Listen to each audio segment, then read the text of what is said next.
नमस्कार, मैं आपके साथ प्रिया बंसल और आप देख रहे हैं भारत रफ्तार का खास कार्यक्रम हताई विद भाई जी। हमारे साथ मौजूद है मनीष जी। मनीष जी, आपका बहुत बहुत स्वागत है।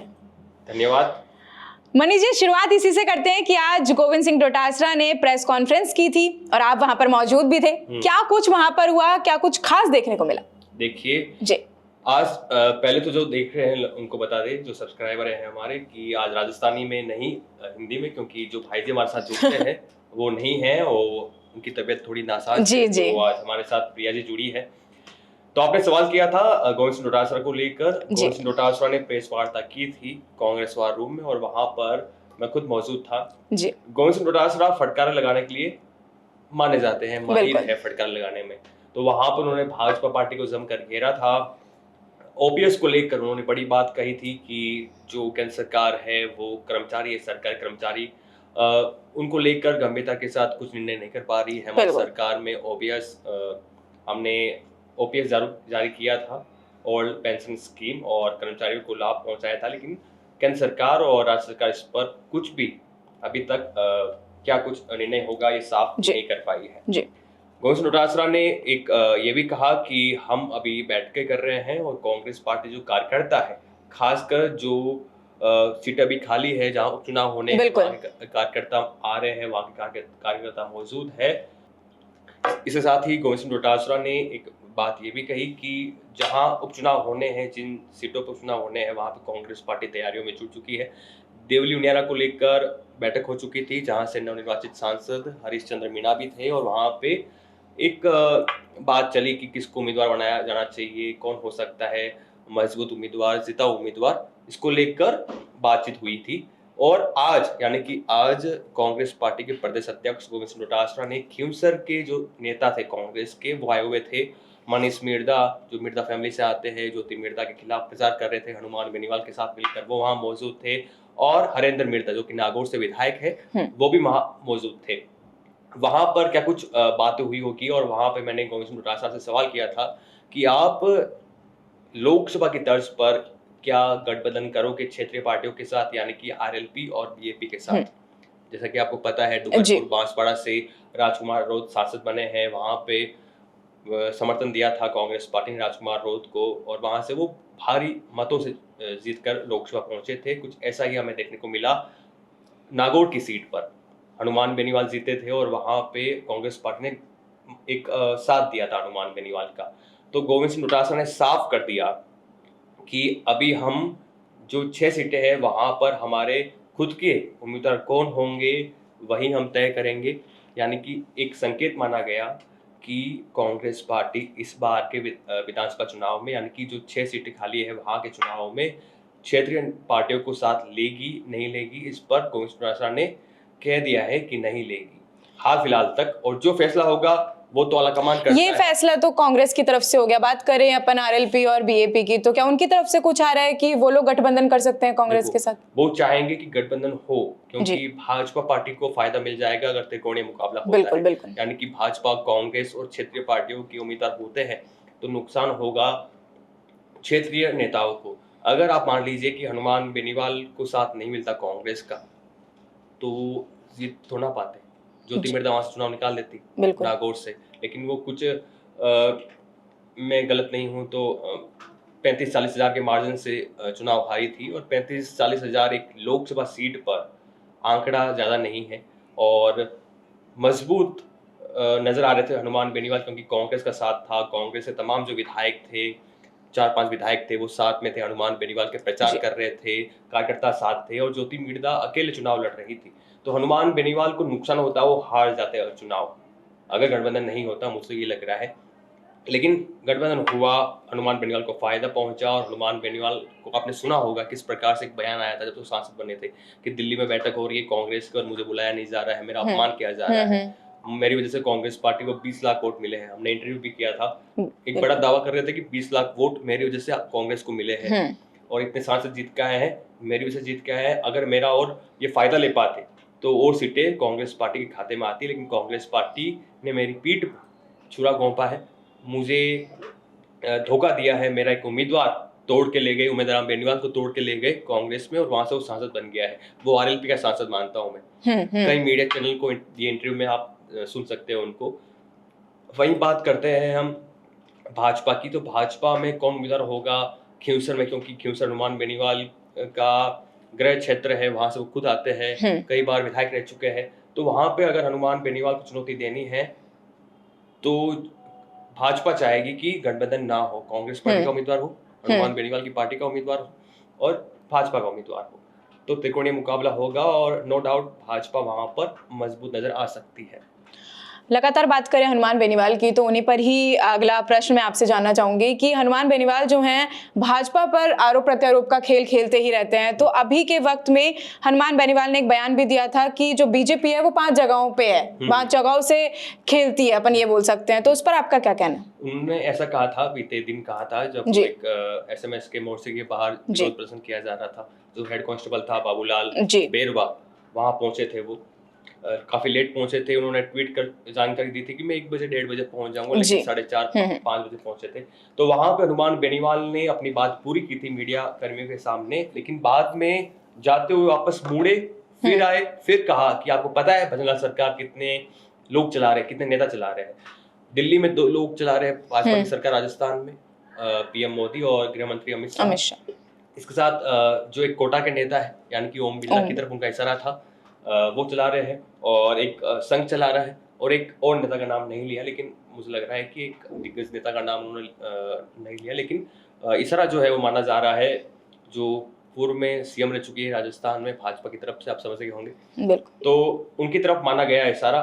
तो हनुमान बेनीवाल लगातार आक्रामक है और विपक्ष की भूमिका निभाना पसंद करते हैं, सरकार कांग्रेस की हो या भाजपा की हो। हनुमान बेनीवाल चाहते हैं कि मैं अपने समर्थकों को ये दर्शाऊं कि मैं मजबूत हूं और हमेशा सत्ता के विरुद्ध खड़ा मिलूंगा।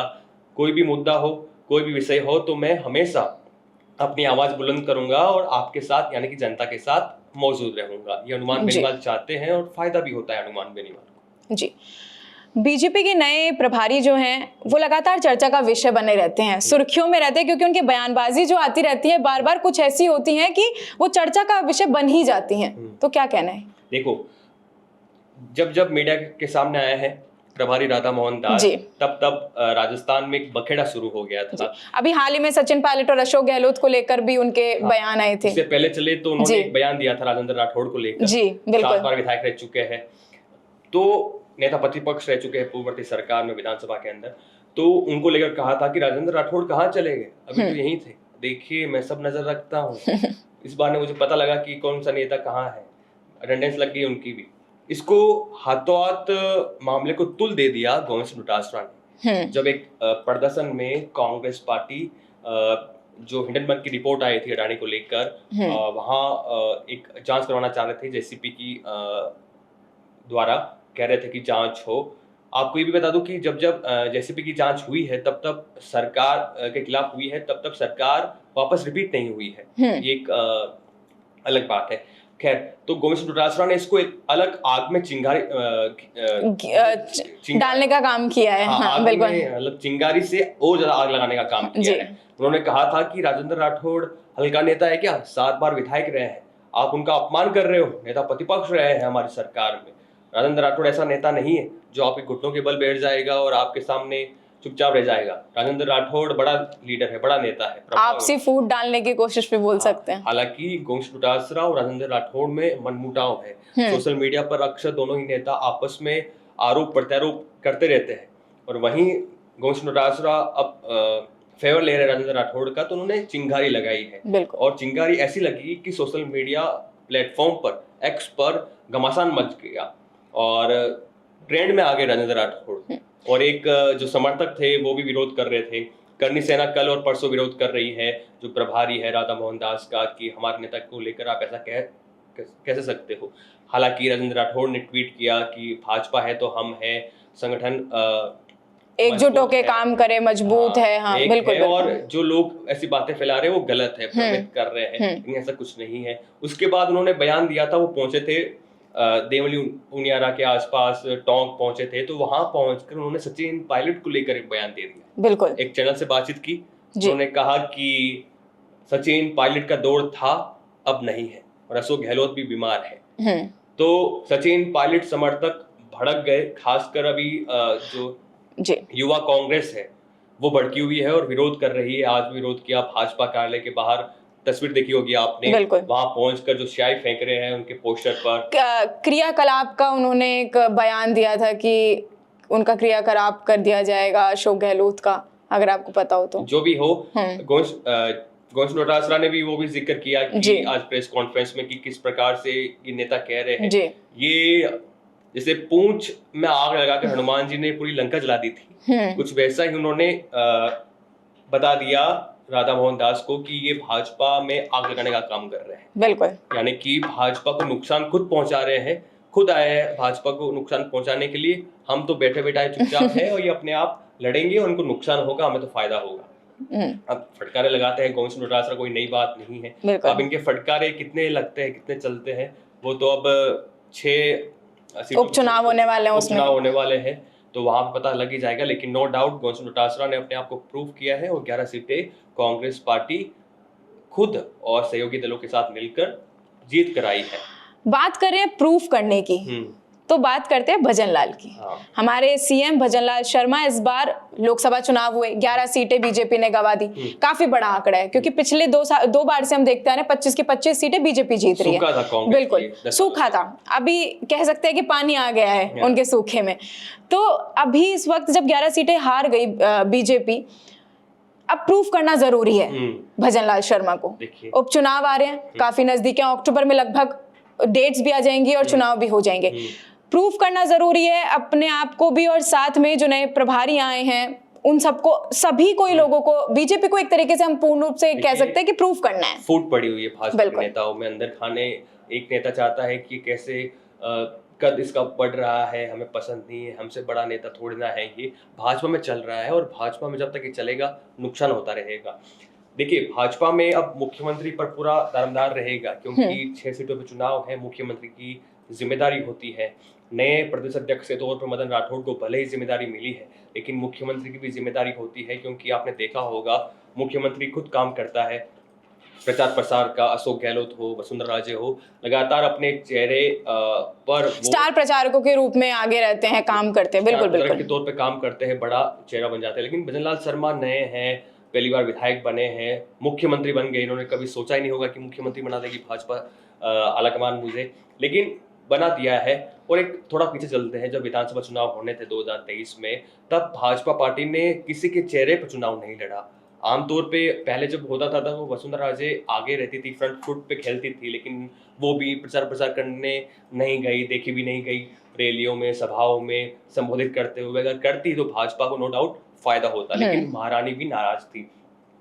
महारानी नाराज थी, उनको भी ये आभास हुआ होगा कि अब की बार मुझे ही शायद जिम्मेदारी दे या ना दे, क्योंकि साइडलाइन कर दिया उनको, एक ऐसा लगा किया जा रहा था साइडलाइन।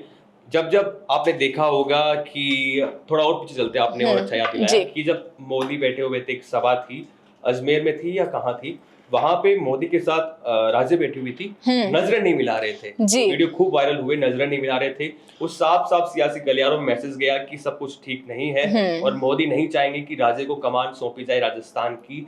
वहां से एक मैसेज गया, सियासी मैसेज। उसके बाद हम थोड़ा आगे बढ़ते हैं, जब मैं बात कर रहा था कि अब की बार भाजपा ने किसी के चेहरे पर चुनाव नहीं लड़ा, मोदी के चेहरे पर चुनाव लड़ा। नतीजा क्या रहा? भाजपा लगातार जीतती है काफी सीटों पर चुनाव, क्योंकि एक रिवाज भी रहा है राजस्थान में।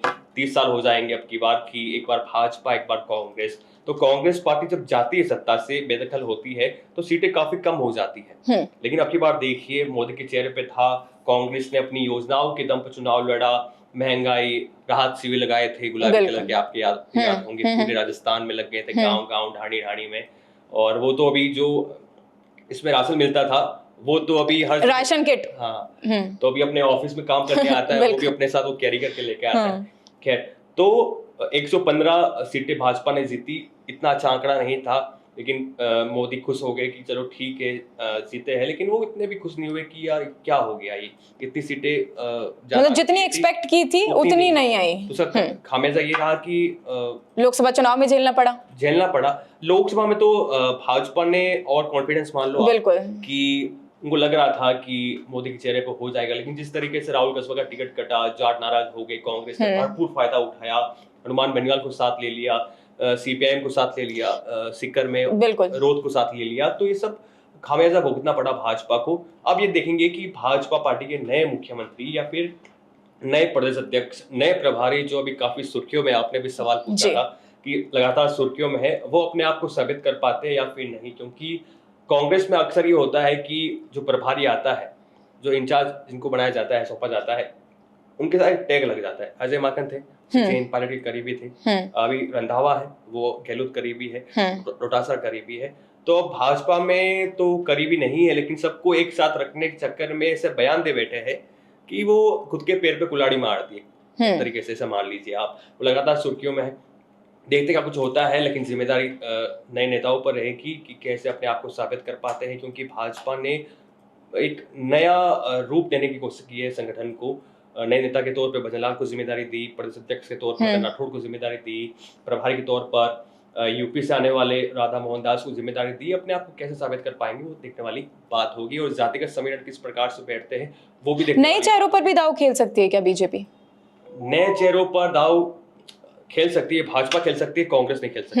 क्योंकि कांग्रेस में आमतौर पे एक लगता है कि आप परिवारवाद को आप समर्थन देते हो। परिवारवाद अक्सर देखा जाता है जब कांग्रेस अपने टिकट का बंटवारा करती है।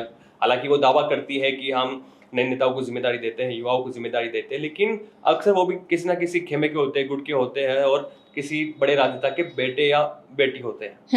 तो भाजपा दे नहीं दे, लेकिन भाजपा को लेकर अभी काफी मंथन करना जरूरी है। चुनौती रहेगी कांग्रेस पार्टी और उनके नेता, खासकर गहलोत, पायलट, डोटासरा। क्योंकि अगर तीनों नेता एक साथ आ गए तो मान लीजिए कि भाजपा को काफी नुकसान होगा। मनीष, आपका बहुत बहुत शुक्रिया। बहुत ही खास बातचीत आपके साथ रही और बहुत इंटरेस्टिंग, काफी कुछ नॉलेज जो हमारे दर्शकों को जरूर मिली होगी। बहुत बहुत शुक्रिया आपका। ऐसी और भी तमाम अपडेट्स और जानकारी के लिए आप बने रहिए हमारे चैनल भारत रफ्तार के साथ। धन्यवाद। नमस्कार।